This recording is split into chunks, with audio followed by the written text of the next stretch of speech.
Hello అండి, అందరికీ నమస్కారం. ఏజెడ్ హోమ్ ఫుడ్స్కి స్వాగతం. ఇవాళ ఎంతో రుచికరమైన పుదీనా కొత్తిమీర పచ్చడండి. ఇది ఎంత రుచిగా ఉంటుందో అంతకు రెట్టింపు ఆరోగ్యాన్ని ఇస్తుంది మనకి. చంటి పిల్లలకు కానీ పెద్దవాళ్ళకి కానీ నలుపురుగు ఉంటుంది కదా, నలుపురుగు లేకుండా చేస్తుంది. పైచిన దద్దులను తగ్గిస్తుంది. అంత బాగా పనిచేస్తుందండి. ఆ చక్కని పచ్చడి అండి ఇది. రోట్లో చేస్తున్నానండి, రోటి పచ్చడి ఇది. ఎంత బాగుంటుందంటే అంత బాగుంటుంది. చూడండి, శుభ్రంగా క్లీన్ చేసేసుకోవాలండి. ఇసుకుంటుంది కదా పుదీనా కొత్తిమీరలను. ఒకటికి 2-3 సార్లు క్లీన్ చేసేసుకొని అలా సన్నగా కట్ చేసి పక్కన పెట్టుకోవాలి. రుచికి సరిపడగా పచ్చిమిరపకాయలండి. అంటే కొన్ని కాయలు కారంగా ఉంటాయి, కొన్ని కాయలు కారం తక్కువ ఉంటాయి. ఆ కారం చూసుకొని వేసుకోవాలండి.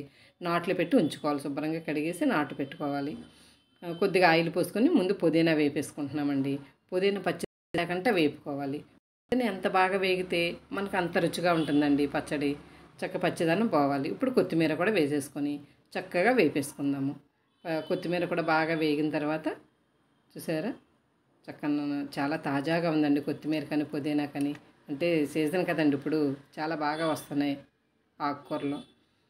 ఇలా నాట్లు పెట్టుకున్నాం అనుకోండి, పేలే అవకాశాలు చాలా తక్కువ ఉంటాయండి. నాటు పెట్టపోయామనుకో మొహం మీద చిందేస్తాయండి. అందుకని ఇలా నాట్లు పెట్టుకుని పచ్చిమిరపకాయలు వేపుకోవాలి. చక్కగా వేగిన తర్వాత ఒక చిన్న నిమ్మకాయ అంత సైజు చింతపండు నానబెట్టుకొని ఉంచుకోవాలి. ముందుగా రోలు శుభ్రం క్లీన్ చేసేసుకున్నాను. ఇవన్నీ పచ్చిమిరపకాయలు వేసేసి కొంచెం రుచికి సరిపడగా కళ్ళుప్పు వేస్తున్నాను.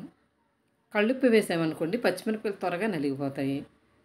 ఎందుకంటే మనం ఎంతో టైం పడుతుందండి. రోటి పచ్చడి కష్టమేమి కాదు, కొంచెం దంచుకోవడమే. కాకపోతే చేతులు కొంచెం అలవాటు లేని వాళ్ళకే కొంచెం కష్టంగా అనిపిస్తుంది. నాకు కొంచెం రోట్లో చేయడం అలవాటేనండి, ఎక్కువగా రోట్లో దంచుతూ ఉంటాను. అందుకని ఈజీగా అనిపిస్తుందండి నాకు.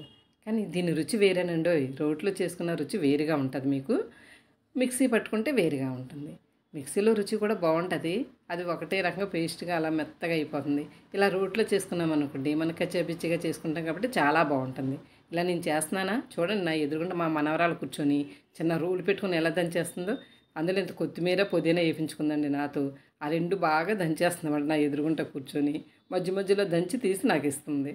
ఇదిగోండి పుదీనా వేసి చక్కగా ఇలా మళ్ళీ దంచేసుకోవాలి.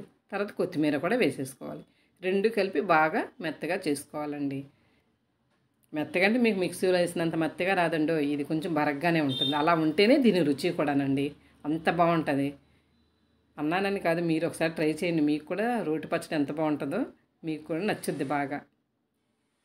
ఇలా మెత్తగా నలిగింది కదండి, ఇది తీసేసుకొని పక్కన పెట్టుకుందాం. కొంచెం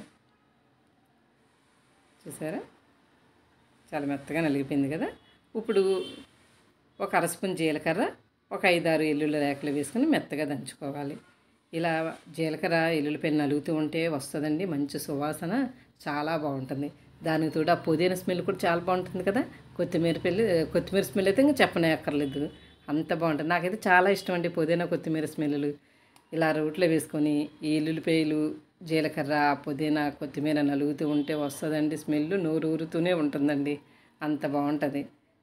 ఇలా చక్కగా నలిగిపోయిన తర్వాత డైరెక్ట్గా పచ్చళ్ళు వేసి దంచామనుకోండి జీలకర్ర అంత మెత్తగా నలగదు.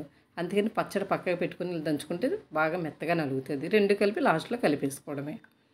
చాలా వరకు నలిగిపోయిందండి, ఇంకా పచ్చడి వేసేసుకుంటే మనకు రెండు కలిపి బాగా నలుగుతాయి. అంతేనండి రోటి పచ్చడి. మీకు నచ్చింది అనుకోండి, ఈ రోటి పచ్చడిలోనూ సన్నగా ఉల్లిపాయ తరుక్కొని, ఇంకా దంచకూడదు, పచ్చి ముక్కలు ఇలా వేసేసుకున్నాం అనుకోండి పచ్చళ్ళలోను, మధ్య మధ్యలో అవి ఉల్లిపాయ ముక్క తగులుతుంటే కరకరలాడుతూ చాలా బాగుంటుందండి. చూసారా, చాలా వరకు మెత్తగానే దంచానండి నేను, మీకు చూపిస్తాకి మెత్తగా నలిగిపోయింది. ఇంతేనండి.